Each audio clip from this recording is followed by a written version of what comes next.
Well, people are seeing it. Let's just start there, you know? Yeah. These animals do not have any feathers. They have bat-like wings. They look prehistoric. They have teeth, long reptilian tails. So that definitely doesn't match with anything we know of. But it didn't look exactly human. It was like a shadowy figure, and he felt like it was just like staring at him. I've talked about it since then with friends, and I'm like, okay, well, how do you call yourself a cryptozoologist? How do you start? Thunderbirds, Mothman, El Chupacabra. So you're telling me there's monsters in Texas? That's right, we'll be talking about those lesser-known creatures hiding out there. They may even be in our own backyards. And some might even be manifestations of a collective mind. I know, that's going kind of far. Our two main guests this episode is cryptozoologist Ken Gerhard and journalist Sol Vasquez. Now, Ken has an extensive background in the realm of weird creatures. He's a field investigator for the Center of Fortean Zoology, and he's been featured on numerous well-known TV shows such as History Channel's Monster Quest, Ancient Aliens, True Monsters, and he helped co-host Missing in Alaska. He's also the author of a few books, one of which just debuted last year called A Menagerie of Mysterious Beasts. And for those living in the Lone Star State, there's a book specifically pertaining to us called Monsters in Texas. Our other guest, Sol Vasquez, is the author of the website called backpackerverse.com. My interest with him was sparked when several people flooded my Facebook feed last year with an article titled San Marcos Beware, the Nightmare Man of Thompsons Island Bridge. So I'll get to interview Sol about this mysterious entity spotted around Cape's Dam later. Welcome to COSMRadio. I'm your host, Lauren Hoffman. This is the Citizens of San Marcos podcast, locals and legends, to bring you a little closer home.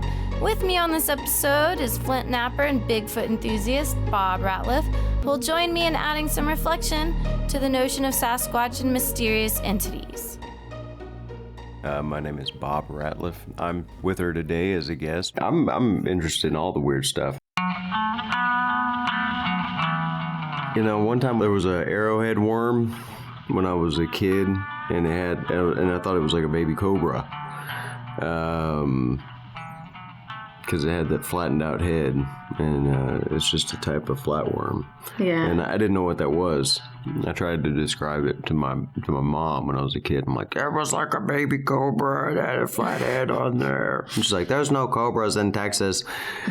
You know, and like years later, I'm like, okay, it's this type of flatworm, you know, after Google, because I'm, you know, didn't have Google. I couldn't just G-slap it.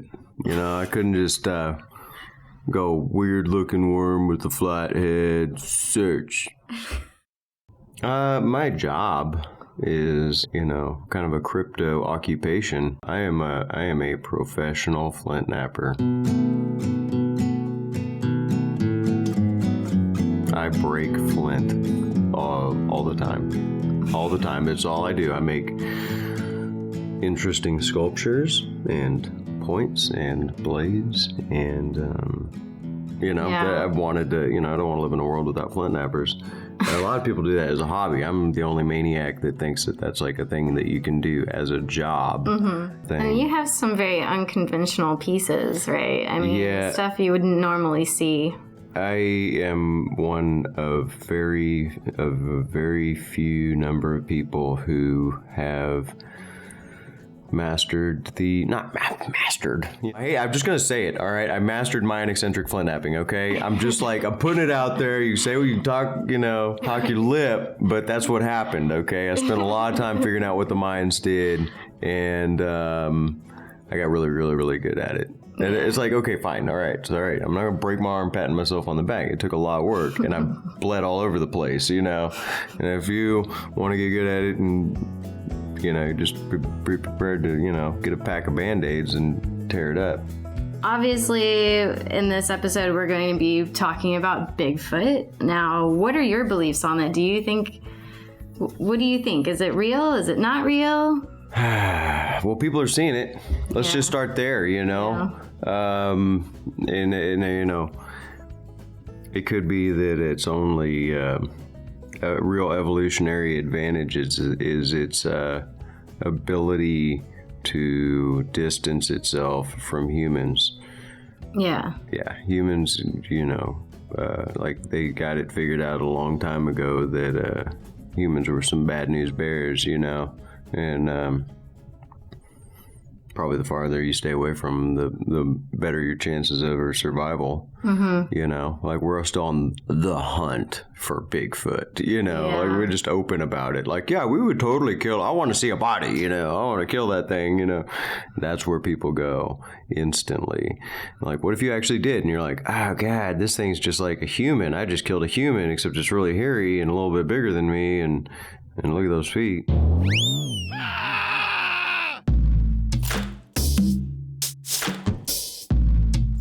Cryptozoology, for those who aren't familiar, the definition is hidden animals, or the study of hidden animals. So as you said, it's kind of mysterious creatures, things that aren't recognized by science. I never planned this to be a career path. It's something I've been interested in since I was a young boy. And when I was about 8 years old, I saw a TV show about Bigfoot. And like a lot of 8-year-old boys, I thought that was the coolest thing I'd ever heard, that there could be this giant, hairy, man-like creature running around in the woods. At that time, there was no internet, so I went down to the library and checked out every book on the subject I could find. But what was really cool was that my mother was very supportive. She was a travel agent, and she loved to take these exotic vacations around the world. So she dragged me down to South America and Africa, Asia, all these places. And wherever we went, I was always researching the legendary creatures. So, lifelong interest. Age 15, we vacationed at Loch Ness in Scotland. So I got to do attempted my first field research there at age 15, the Loch Ness Monster. And then as I got older, I pursued kind of other things in life. Cryptozoology was kind of always in the background. But about maybe 15 or 20 years ago, I discovered some Bigfoot researchers here in Texas that actually went out and looked in the field, and I began to tag along with them, and I just got hooked. You know, I began to see and experience things that I couldn't understand, couldn't explain, and many of them had sightings or claimed to have had sightings with Bigfoot, and so just, you know, that was kind of the start of the grand adventure, if you will. The internet certainly opened up a lot of avenues in terms of information. Like I said, back in the 70s and 80s, it's like you'd check out books, but there wasn't a lot of information. But, you know, over the past 15, 20 years, there have been so many websites and so many resources to find information, and people are beginning to archive old newspaper articles and things that you never had access to before. So, but a lot of things did come to me. There aren't a lot of us that investigate this stuff, and when people have had a sighting or an encounter that they can't explain, you know, they'll often seek out somebody that might be able to provide a little bit of closure, you know, some kind of explanation.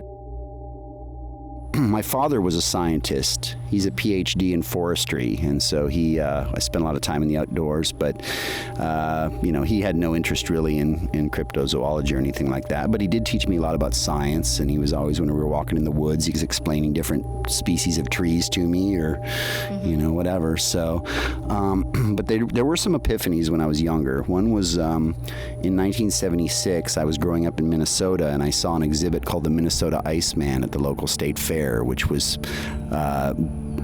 advertised as kind of like a frozen Bigfoot in this block of ice. You couldn't really see it real well because it was in this opaque ice, but that had a profound impact on me, seeing that. And I remember we grew up near a lake in Minnesota, and I remember seeing a big hump come out of the water one time, and I watched it for several minutes. And in retrospect, I wonder if it was just like a boat wake or something, but at that time I was already into cryptozoology, so I was seeing a monster there, and I've heard something slither through the woods one time and splash into a pond, and I never saw what it was, so my imagination kind of took hold. So maybe I was kind of, in the back of my mind, I was kind of preparing myself for cryptozoology at that point, you know.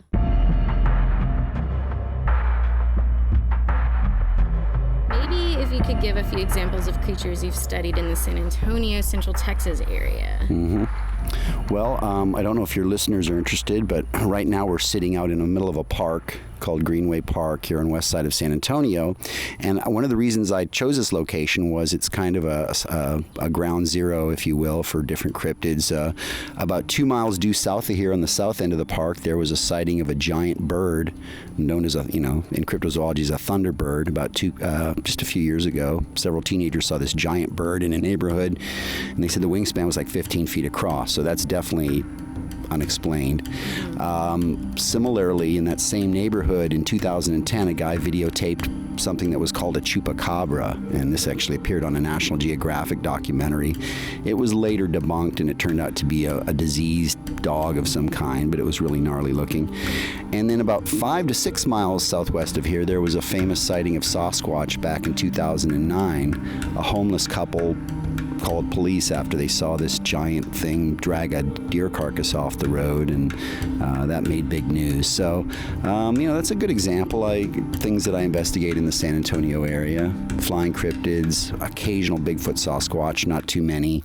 Things like the chupacabra. I have kind of a high profile because I've been on a number of TV shows and stuff. I'm appear on radio, things like Coast to Coast across the country. So typically people won't call me. My number's fairly unpublished, but my email is out there, and people will email me or Facebook me and say that they've had an encounter. And if, sometimes I have to disregard right off the bat. There are certain signs that kind of point to people, either fabricating or pulling my leg, or who knows. People have different motives and things, but there are certain things that I look for right off the bat. If it's just too sensational, Or, for example, I had a guy that messaged me the other day that he had all this Bigfoot activity on his property. Help, I don't know what to do. I've got all this evidence. I keep finding droppings and tracks and things. So the first thing I asked him was, well, do you have any photographs of any of the stuff? He's like, well, I had a bunch of photographs, but I tried to destroy them. So, I just pretty much dropped that right there because that just didn't make a lot of sense to me. Why would you destroy evidence? But then other people will have intriguing things. There was a lady in West Texas that emailed me recently that said she saw a giant snake on her property that was not anything known.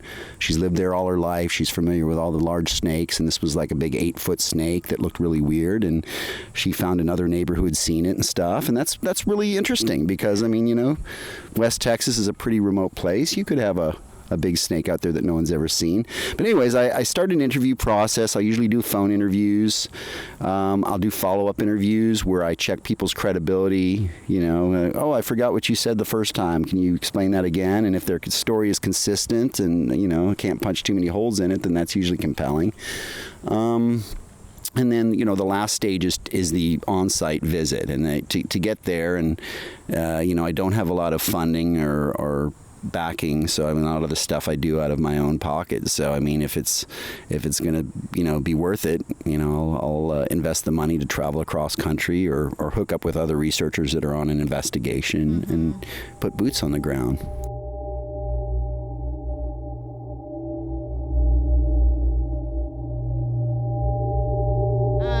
So your book, Monsters of Texas, sheds some light about our state's creatures. Is there one story from the Central Texas area that might pique the interest of our new and old citizens? Well, we talked about the big birds, the thunderbirds, briefly. There are a number of flying cryptids that are reported throughout South Texas. I get descriptions of these big birds, which people say look like big vultures or condors, big feathered birds. But then there are other people that have described something that sounds really prehistoric, like if you guys are familiar with the pterosaur. Pterosaur is a flying reptile, specialized flying reptile that was contemporary with the dinosaurs. They weren't birds, they were reptiles. And they supposedly went extinct 65 million years ago. But people still report these things, and they're very adamant that these animals do not have any feathers. They have bat-like wings. They look prehistoric. They have teeth, long reptilian tails, so that definitely doesn't match with anything we know of in today's world. And there was a sighting back in the 1980s of one of these pterodactyl-type things in shirts. And then more recently, there was a sighting up in the Austin area, there was a gentleman at a radio station that said one of his employees claimed that this giant bat-like monster dive bombed her car one night when she was leaving work late at night. She was too scared to talk to me, but he wanted me to know about it. And then most recently, I just got a sighting from a guy in New Braunfels. Contacted me within the past week or two, and he said he saw this giant flying creature flying across 35 there, and said it was, had like a 10-foot wingspan, and said it looked really prehistoric and weird and creepy. So that would probably be your closest to San Marcos that I've come, but kind of around the periphery of San Marcos, there have been sightings of these giant pterosaur, bat-like, prehistoric-looking flying things. Come a little closer to me, yeah, so you can believe what you're doing to me.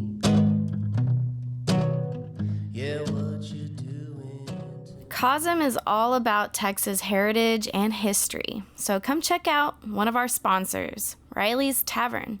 It's one of the oldest bars in Central Texas with the very first liquor license after Prohibition. It's located about 2 miles from the York Creek exit off of I-35. There's live music, drink specials, a beer garden, pool tables, and lots of honky-tonk.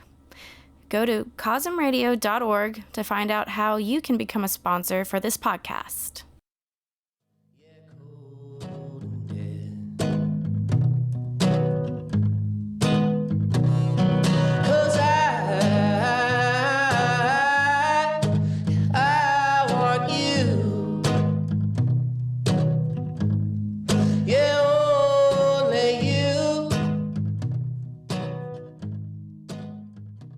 My new book is called A Menagerie of Mysterious Beasts Encountered with Cryptid Creatures.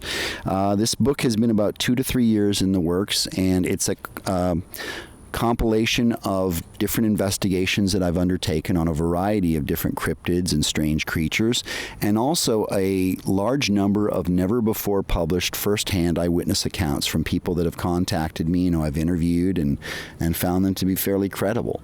So it covers everything from the Minnesota Iceman saga, which I mentioned earlier, to sightings, really strange sightings of Bigfoot or Sasquatch, cryptid cats, thunderbirds, lake monsters, giant spiders, giant frogs, and even some of the real spectral things that we talked about, like mermaids and the black-eyed children, if you've heard of that, kind of weird, creepy terrifying stuff like that. Yeah. So I'm very proud of the diversity of subject matter. Okay. If people are interested in weird creatures, there's something there for everyone. And so because of the river and the love for it, as a few people were like, hey, yeah, let's make this the mermaid capital. So I was wondering, and we've got a ball coming up, a mermaid ball and a parade. And I was wondering if you knew of any mermaid stories that you might be able to shed some light on. Yeah. Okay, so we'll just do a quick jump here because I'd rather read them because I may not get all the facts right. But there are modern sightings of mermaids. Of course, most people are familiar with mermaid legends around the world that go back to the 19th century and before. But here's some that kind of jump out at me. In 1949, local fishermen in Craigmore, Scotland, claimed that they saw a mermaid. 1958, Mecklenburg Bay, Germany, 2 men aboard a fishing trawler claimed they were saved from certain disaster by a mermaid with long seaweed hair who rose from the depths and guided them to safety. 1962, an Italian magazine published a story about a fisherman who alleged he heard a beautiful song and looked up just in time to see a woman with green hair and a fishtail rising from the sea. 1967, in active past British Columbia, ferry passengers supposedly watched a blonde-haired mermaid sitting on a rock and eating a salmon. And in 1988, an Australian diver off the coast of Florida claimed that he was assaulted by an irate mermaid that chased him to the surface. And most recently, in September of 2009, I don't know if I might slaughter this name. I think it's Kiryat Yam, which is in Israel.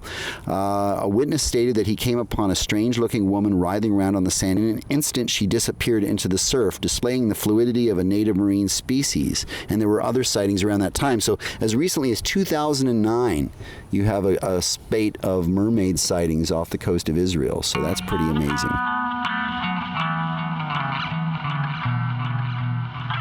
Have any other new cases popped up that's not necessarily pertaining to Central Texas, but other new cases that maybe you can think of that you haven't mentioned? Oh yeah, actually all the time. In fact, in my new book, A Menagerie, Mysterious Beasts, I discussed the Texas T-Rex. That's the name. Something that, I guess we mentioned the mountain boomers in the Monsters of Texas book, but just recently there have been sightings from South Texas of what people describe as mini dinosaurs running around. Reptiles that are running on their hind legs that are about 3 to 5 feet tall. And definitely not so much a T-Rex, even though that's the name, but something like a velociraptor or some type of bird-hip dinosaur or arthropod. So there are a lot of sightings of, black panthers, giant black cats, cryptid cats that I get from around the hill country and also East Texas. There's just things coming up all the time. Texas is such a big state with all these diverse habitats. So almost half of the land surface is considered wilderness. Wilderness area is defined as area where basically man doesn't go very often. So think for a moment about all of the vast forests and mountains and swamps and jungles and tundra, deserts. I mean, there's so many areas that people just don't live because it's just not a good place for us to live. It's hard to live there, hard to survive. So I think Bigfoot or Sasquatch, if it exists, is very intelligent, very sentient being, and that it has figured out over thousands of years that humans are its greatest enemy, its greatest threat, and so it therefore has retreated into the remote wilderness areas around the world, the high mountains. It's where you hear a lot of stories and reports that Bigfoot or Sasquatch are giants, the high mountains, the deep forests, and so forth, and that they're very intelligent and they can probably have very keen senses, so they can hear us coming or hear our cars and machinery or smell us or sense us in some way. And so, basically Bigfoot or Sasquatch, they live in these remote areas. I think they're also very nomadic, that they move around quite a bit. And I think that they've also adapted a very nocturnal lifestyle. So they move around. There are a lot of sightings of them at night. They are sightings in the day as well. So if you add all of that up, a very intelligent animal, almost man-like, living in remote areas, on the go, in the dark, there's no reason that something like that couldn't avoid us, fairly well.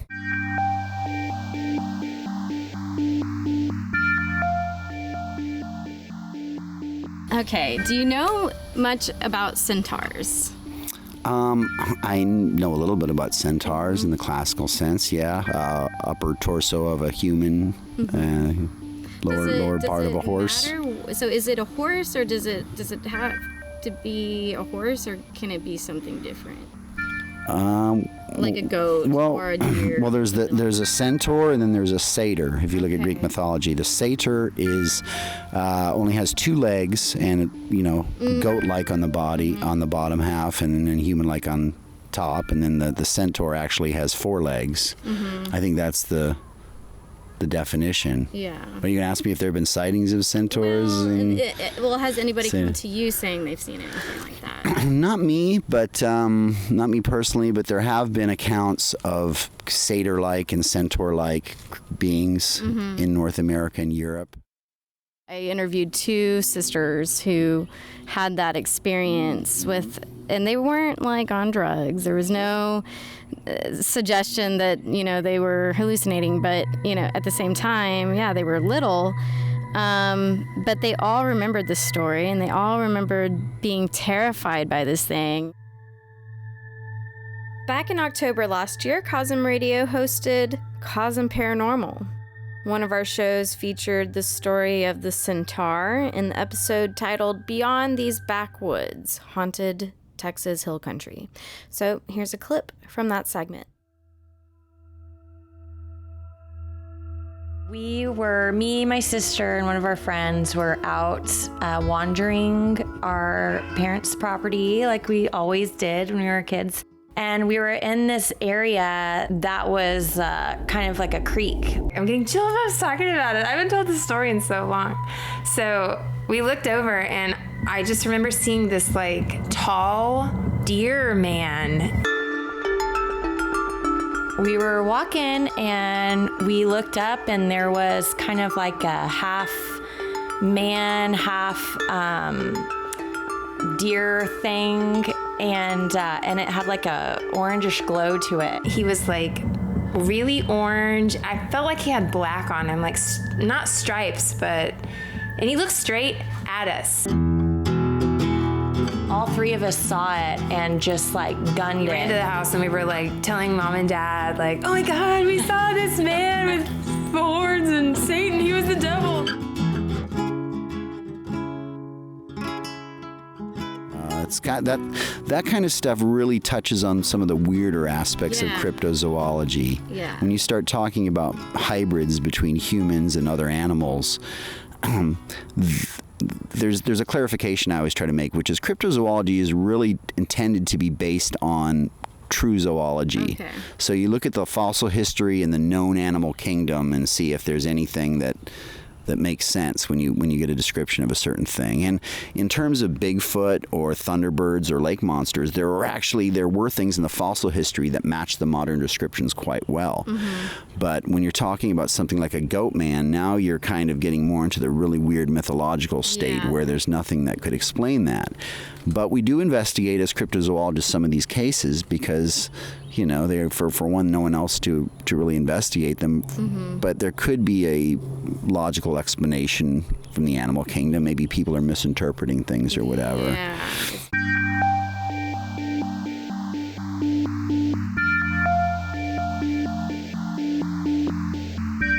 There's a technical word that we use called zooform. Mm-hmm. Zooform is not true cryptozoology, but it is basically spectral creatures like you're describing, like centaurs. There's something known as the Mothman, and, flying humanoid type creatures that I've investigated. And more recently, there's something known as the Dogman, which is kind of like a werewolf type creature that's been reported, Goatman, things like that, mermaids. Mm-hmm. So all of these creatures, there are a lot of sightings and accounts, not only myths and old legends, but as you said, there are people that have come forward that have had experiences with these things, and they seem to have a physical presence because people say there wasn't a hallucination. It was a tangible thing that was leaving footprints or whatever.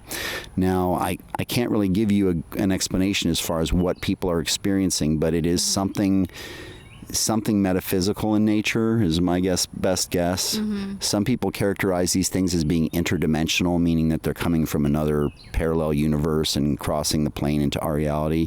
Or some people are saying that they could be manifestations of energy. Mm-hmm. So I certainly don't disregard those types of sightings because I've spoken personally to many very convincing, very credible people that have had those experiences, but there's not an explanation in the natural world. I think that's more of like a paranormal type of phenomenon.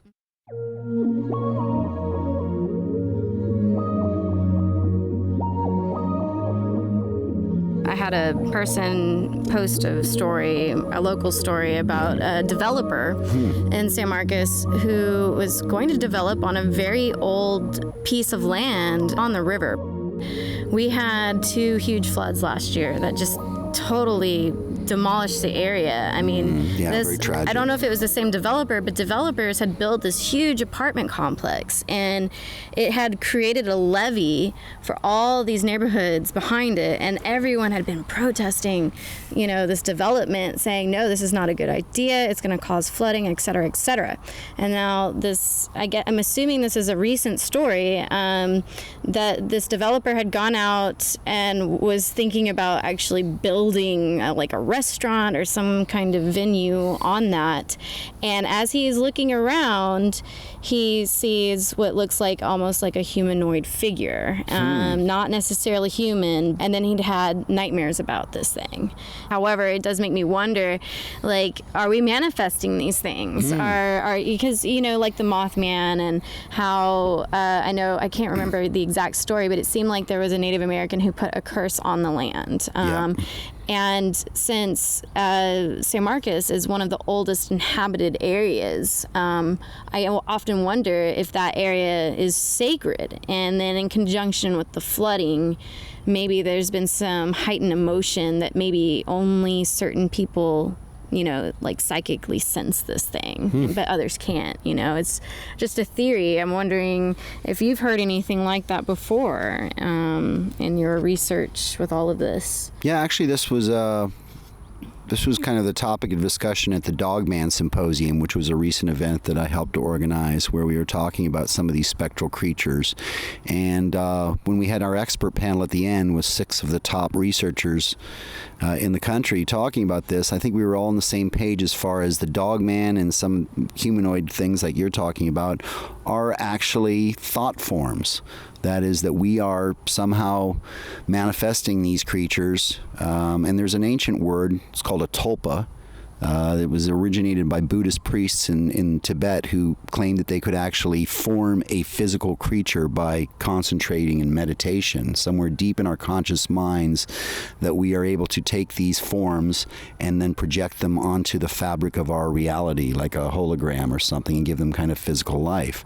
So this is pretty cosmic stuff, but you have to think of in terms of, the power of our mind, which, we obviously have only tapped a very small percentage of what we're capable of.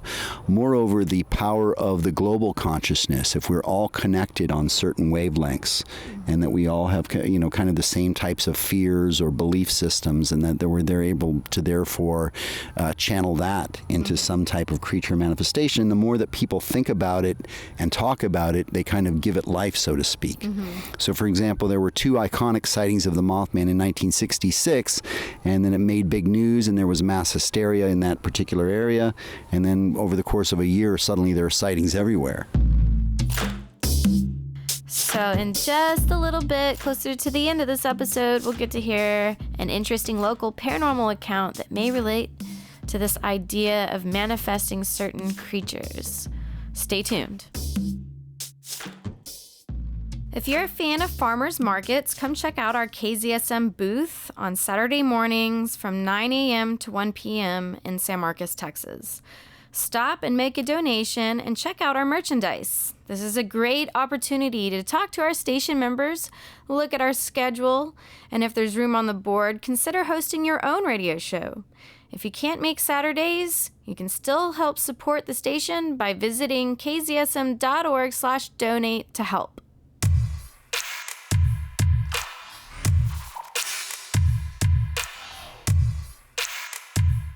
Are there any creatures that maybe we should keep our eye out for? Well, again, flying cryptids. I'm currently compiling a database of all the Thunderbird accounts since the late 1800s around North America, trying to see if I can discern any patterns there. Any flying humanoids or pterosaur, pterodactyl type creatures that people see, and I do get a lot of those sightings all the time. But I'm interested in any type of unusual creature or animal. So if anyone out there has had a sighting or an encounter with something that they can't explain, I'd love to hear about it. And I also want to state that there are many, many people that have had similar experiences. So if you've seen something like that, you're not alone. I hear from people all the time from all walks of life that are very credible people that have simply encountered something that they can't explain. So the process of discovery is ongoing.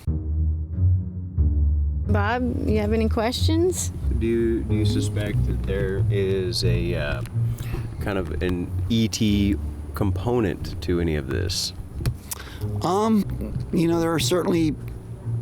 There's certainly those aspects have been around in with some cryptids for a number of years. For example, Bigfoot. A lot of people ask me that. Bigfoot and UFOs, is there a connection? And I think a lot of that stems from the early 1970s when you had some really weird cases in Pennsylvania and some places like that where people actually saw UFOs land and then saw Bigfoot in the woods walking around. One really weird case of Bigfoot carrying a glowing orb in its hand and stuff like that. So you get those kind of oddball reports. But in the big picture, the percentage of sightings like that link Bigfoot with UFOs is such an incredibly small percentage that, to me, it's worth investigating. I don't want to close the book on it, but it's not as prevalent as people think. That said, I have my own personal experience where I was investigating some Bigfoot sightings in the state of Ohio a number of years ago at a place called Charles Mill Lake, and I didn't see any evidence of Bigfoot. I was staked out there all night, but I did see a giant black triangular object fly over our heads, and it had flashing lights along the edge, and it was completely silent. So that's my one and only UFO sighting, and it was just happened to be at a spot where there were a lot of Bigfoot sightings. So you get those strange synchronicities. I think another way to look at it is that from the a Keelian perspective. John Keel was the author of the Mothman Prophecies, and he was one of the first investigators to kind of put all of these things together. He felt that all of the unexplained phenomenon that we encounter, UFOs, ghosts, and supernatural Bigfoot cryptids, that it was all related, that it was all stemming from the same phenomenon. And he envisioned it as something he called the global trickster, that there was like this ultra-terrestrial intelligence that would manifest in different ways, kind of to keep us on our heels, so to speak. And I think trying to explain it better than that, I don't think it's something that we're able to grasp in our current state of knowledge.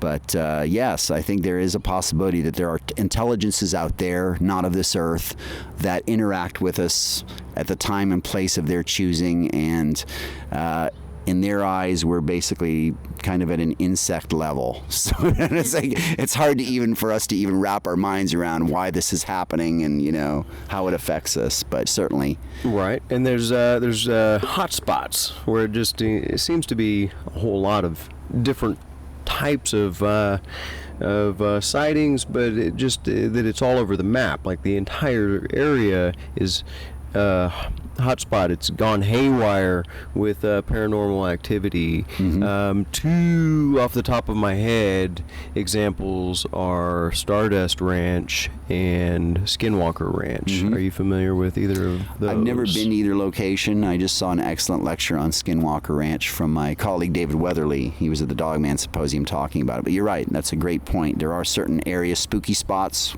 People call them window areas, spooky spots, portals. Here in Texas, I think the Big Thicket in East Texas would be an area that's considered such. I mean, you've had a lot of sightings of Bigfoot, Black Panthers, UFOs, ghost lights, all kinds of weird things that happen. The Bridgewater Triangle in Massachusetts. So yeah, there do seem to be areas where there seems to be a higher incidences of unexplained phenomenon. And it was pointed out to me recently by my colleague John Tenney, who is into all this stuff as well, that all of the spooky spots that he's investigated have all been near water. They've all been near railroad tracks, and they've all often hauntings are in buildings that have limestone foundations. So I don't know what to make of all that, but those seem to all be elements of magnets, if you will, for so kind of. Do you get a lot of reports from people, from train conductors? I mean, because then you'd think, like, if they're on the train tracks, maybe they might have some stories. Not so much, but we were just up investigating the Defiance werewolf, which is a dogman type creature that's reported from central Ohio. And in that particular instance, 2 of the eyewitnesses were railroad workers, and one was in fact attacked by this thing one night when he was working on the tracks. This thing came up and hit him on the head on the shoulder with a 2x4. And they described it as kind of a werewolf type creature with tattered clothes and stuff. So, but no, I don't actually get a lot of reports from railroad workers, but a lot of the legends around North America of weird goat men type creatures and things, you'll find them near old railroad trusses and bridges and things like that. Interesting. I mean, it's kind of like, I find that, it's like if you ask the public, hey, have you seen something weird? You really have to get on a one-on-one basis with a lot of people. I'd be curious in the future of getting together a bunch of train conductors to see it. That's a great idea. I need to pursue that. They do travel around, and they're around the railroad tracks for sure. So one last thing. I don't know, Bob, any more? Well, I was thinking about with Bigfoot, different species habits. Like monkeys will throw a funk at somebody, they'll throw their stink, and that's usually enough to be like, okay, you're good. I'm not messing with you. And, that's what people say about Bigfoot is there's this odor, it's not all the time. They don't always report the, but if you get close enough and then whap, oh man, I've got blasted with the funk, and then this thing's traveling off through the woods, and he's like, I see ya, So maybe that is, that's pretty common. Like, what do you think about this funk? Yes, many people have described Bigfoot as having a stench. In fact, in Florida, the local version of Bigfoot is known as the skunk ape. That's the name that they've given it down there because many people have described this overpowering smell. Like you said, people have described it in a number of ways, but it's just like rotting, decaying flesh, feces, sulfur. I mean, just horrible, horrible smell, nauseating. And in fact, I know a researcher that claimed that this Bigfoot put this stench on him when he got too close, and that he had to be taken to the hospital because it disoriented him in a way that he couldn't understand. So that's, it's a biologically viable thing. All mammals have sebaceous glands, different types of specialized glands, and many animals have scent glands that will put out either a scent that's pleasing to attract other animals of their species or a scent that's just utterly offensive. So, when you mix that into the Bigfoot lore, I mean, that's something that makes sense. That doesn't come out of nowhere. What is the real, do you think that there's somebody who just knows for sure, absolutely 100%, like the genetic code of Bigfoot, the information, and they can go, yeah, it's out there, and for some reason, they just can't really be open about that. It might be detrimental to our attitudes about human life. It might be threatening to our... Rewrite our history books or textbooks. Yeah. What's the big thing slowing that down? Well, there have been claims. I don't know if you're referencing the claims of Bigfoot DNA that have been floating around now for a few years, but Melba Ketchum is a veterinarian and a geneticist who has been working on this project, she claims, for a number of years. And the most recent thing we heard was in 2013 when she said she was about to finally come out with this great study and research paper and through the scientific avenues. Well, it's been 3 years and still nothing has come through. So I don't know the lady, and I certainly can't vouch for her credibility, although many people seem to think she's onto something. But more interestingly, there's a guy in Brian Sykes at Oxford University in England that's been accepting open DNA samples or claims of DNA, Bigfoot DNA, hair, whatever, for a number of years now, and that's kind of huge because he's got a pretty impressive credentials at Oxford University there in England. But every hair sample that he's tested so far has turned out to be a bear or a human or so forth. So certainly somebody out there could have the definitive evidence, and I know there's a lot of conspiracy theories and reasons why people would not want that stuff to surface. So in a new book called Wood Knocks, which is a compilation of different Bigfoot essays, I actually wrote an article that Bigfoot could potentially... People often try to link Bigfoot with this thing called Gigantopithecus, which was an ancient ape. Well, we don't know if it was an ape. It was a hominoid that lived in China and Asia, 100,000 years ago, and it was huge. We know that. But I did write an article recently speculating if Bigfoot or Sasquatch may in fact be a robust form of Homo erectus. Homo erectus was by far the most successful human species on the face of the planet. It spread out. It was around for at least almost 2 million years. It spread out all over Asia, Europe, Africa, and so it was a very successful form. It was presumably very intelligent. They have found indications that it used fire and tools and things like that. What is human? I guess that's what we're trying to talk about here, right? What is the definition of human? Homo sapiens, the sapient man, us. We're obviously, we have technology that's, far beyond probably any animal could have possibly ever achieved. Not that that's a good thing, because sometimes we've had a pretty detrimental impact on the environment. But Homo erectus was it was about a man-sized creature, but there was a period of gigantism in the evolutionary tree, and so perhaps there could be this giant, huge form of Homo erectus, and because they were presumably so intelligent, they would certainly have the wherewithal to avoid us. The problem with DNA evidence, and kind of taking the long way around the barn here, but I don't pretend to be kind of an expert in terms of what DNA represents or how to analyze it and this and that. I know that it's very difficult to get uncontaminated DNA to a laboratory setting. If we were sitting right here right now and we found some strange looking hairs on the side of this tree, I mean, touch it. We'd have to touch it. We don't Or grab it with some tweezers or something else. We don't know the history of that sample. Maybe someone else touched it. Maybe there's all kinds of things here that could contaminate it. So it's very difficult to get a pure sample to a laboratory setting, and I think that's been one of the real difficulties in terms of finding definitive quote-unquote Bigfoot DNA evidence. If you see something that you can't explain, obviously your adrenaline's going to be pumping. It's your natural instinct to be fearful, because we're most afraid of what? Things we don't understand, things that we don't know. So just stand your ground, be calm, and just be observant. Try to take in as much as you possibly can. Obviously, if you have a camera on you, on your phone or whatever, that would be the ideal situation to try to get a picture of something. The two key elements to being a successful cryptozoologist, and probably applies to other walks of life, are passion and patience. You certainly have to have that great burning fire, that passion to overcome all the obstacles, to keep going and persevering.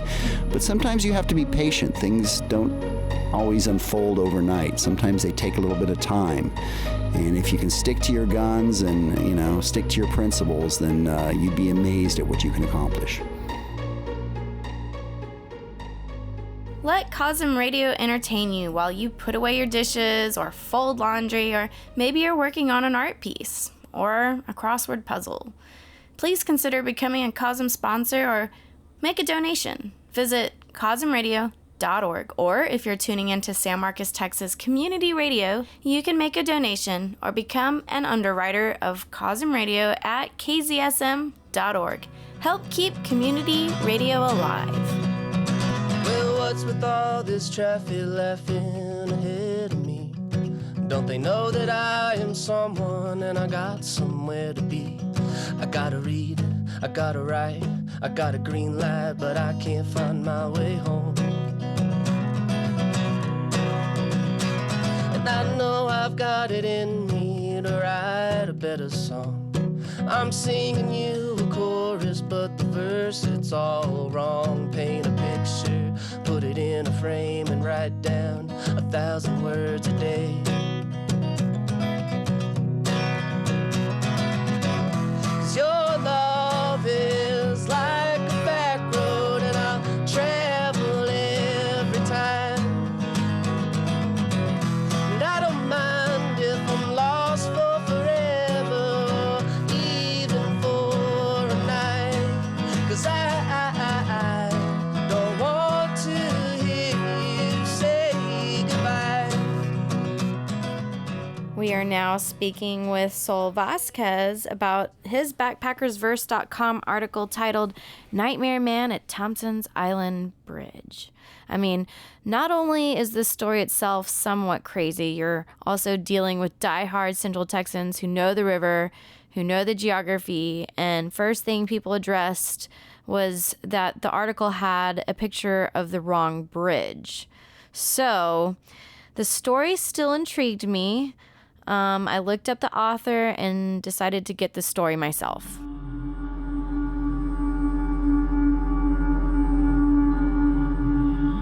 I am absolutely fascinated by your Backpackerverse article.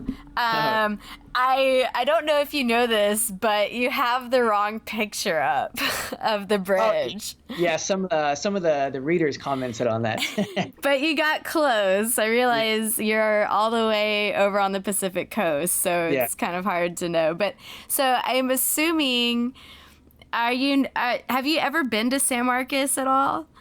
I have not, but Frederick is in the area. Okay, so I'm assuming Frederick wants to keep his last name private, right? Yeah, Okay. he doesn't really want doesn't want himself to be really known for this. How in the world did you get in touch with this guy, first of all? And yeah, like, Well, I have actually my step family, my stepmom, stepbrothers, and I have like their whole side of the family is originally from Texas, and they live in the San Antonio area. And through my kind of like my step cousin, I guess you would call it, he is friends with Frederick, and that's kind of how I came into touch with him. okay, all right. I wanted you to explain a little bit about Backpackerverse. Is this your site, the whole site, or is that your article? Yeah, it's my site. Oh, it is. Okay, cool. That's really neat. And what is your main purpose with Backpackerverse? Well, it started off. It started off, as you can tell by the name, it was about like backpacking and hiking. And that's kind of how it started off because I love hiking, I love backpacking. But last October, I thought, well, it's going to be Halloween, so I'll put out like a haunted hike article because I love hiking. I love going on night hikes. I love the paranormal. And I've had some weird experiences on hikes. So I thought I'll put together an article about the things I've experienced on hikes that were at the time in California. Oh, yeah. See how that does. So I released that, and people loved it. And they enjoyed that more than they liked the other regular hiking and backpacking stuff. So I made more in California, more and more and more, and all the places I had been. And then also I had talked to friends who had been in different areas like San Diego, LA, and so on. And then eventually I expanded to Florida because I had a writer out in Florida. So she would tell me about what she's experienced out there. And then eventually I also expanded to Texas. And then, just keeping it going. Yeah, at this point, it has so much paranormal content that it's kind of known as a paranormal site. But it's a mixture of paranormal and outdoors, kind of like with an angle of being like paranormal for outdoor enthusiasts. He's a businessman. He's a businessman. He was in the area. He's looking to, possibly open up a restaurant. And so he was kind of like surveying the area at the time. Okay. Did he know about the history of the area he was going into beforehand? He actually told me that when he moved out there, he had talked to some people and they told him some stories. I think there was like a Confederate soldier ghost in the area. So he heard about that. And I think he heard about some other stuff, but he himself doesn't really believe in the paranormal. So he kind of like just brushed it off. Yeah. So when he had his experience, it freaked him out even more. What happened to Frederick? Yeah. Yeah, poor Frederick. Right.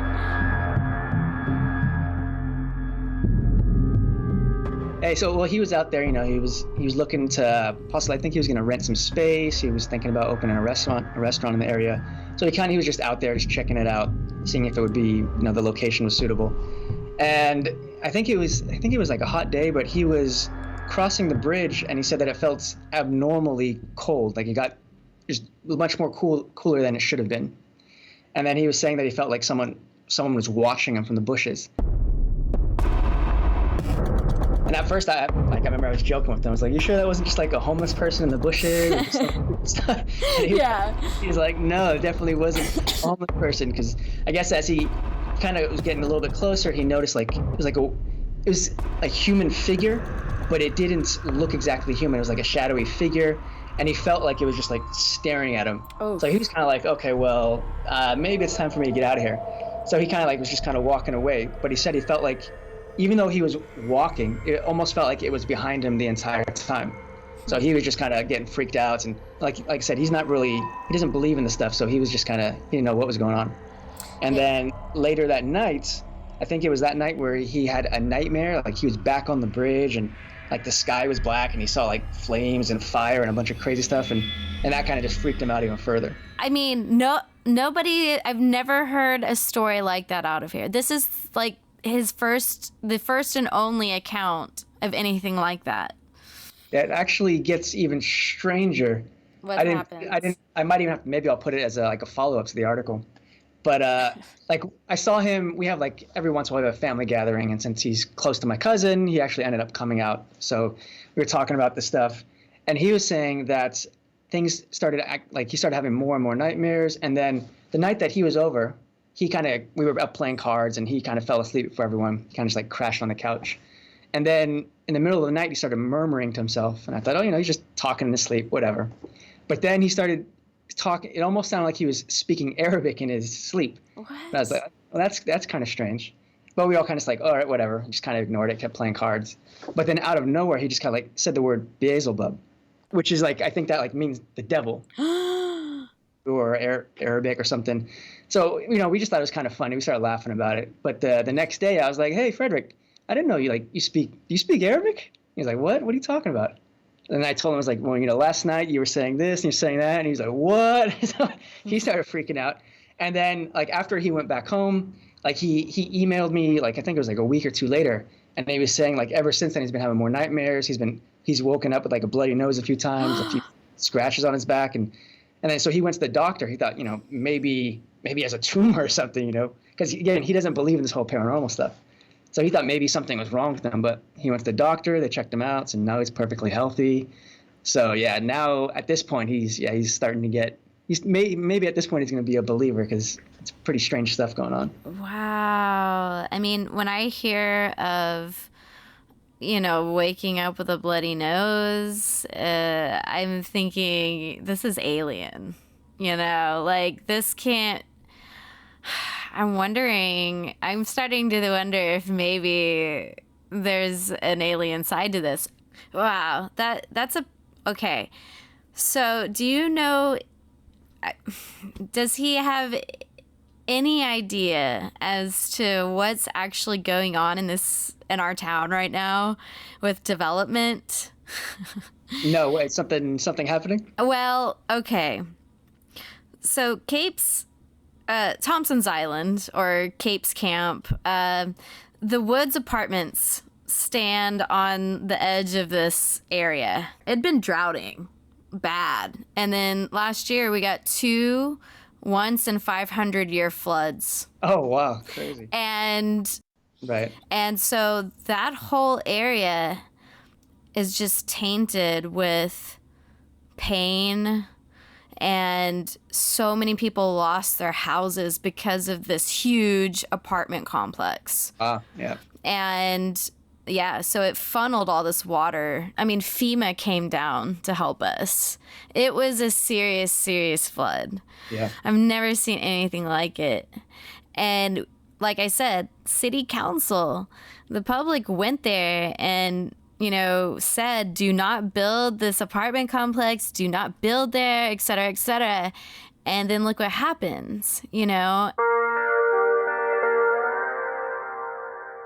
Is it possible that, that humans are the ones manifesting these things? Ghosts aren't always dead people. Right. Sometimes they're just a manifestation of somebody's energy. Right, yeah. Do you know on his side of the family of anybody that was, intuitive or? I mean, it's possible. I know that he is really close friends with my cousin or my step family, and that side of my family is very, my stepmom considers herself a white witch. Oh wow, okay. And I know that's like my cousin has had some weird stuff when he was younger, and he lives out like in San Antonio area. So I think that Frederick's family might have some stuff going on there, but. Oh, you know what? Oh, here's something. So one of the reasons he's not really into religion so much is because his back, like, I don't know if it was his mom or his dad, but someone in there had some weird experience with like some religious cult. So he's never really told me all the details about it, but I don't know, maybe that kind of has to plays into it, but yeah, it's. Yeah, that I'm sure it does. It just, the history, even just people's history in San Marcos, it gets so deep. So that about wraps it up for this week's episode. COSMRadio would like to thank our guests, Ken Gerhard, Sol Vasquez, and last but not least, the one and only lovable Fintnapper, Bob Ratliff. Stay connected, stay tuned by liking our Facebook page at facebook.com/COSMRadio. Are you curious about ghosts, but also enjoy having a beer? For our next episode, we visit our sister city, New Braunfels, where we tag along with the haunted pub crawl. In conjunction, we also sit down with the Greater Texas Paranormal Society and learn a little bit of their history, exploring the spookier side of things. So listen to COSMRadio first at kzsm.org, live streaming Sundays from 3 to 4 p.m. How can they find your pieces? What's the website? Oh, well, I'm just gonna say it. It's apocalyptics, like Paleolithic, Neolithic, apocalyptics, the lithics of the apocalypse. And it's spelled APOCALITHICS, apocalyptics.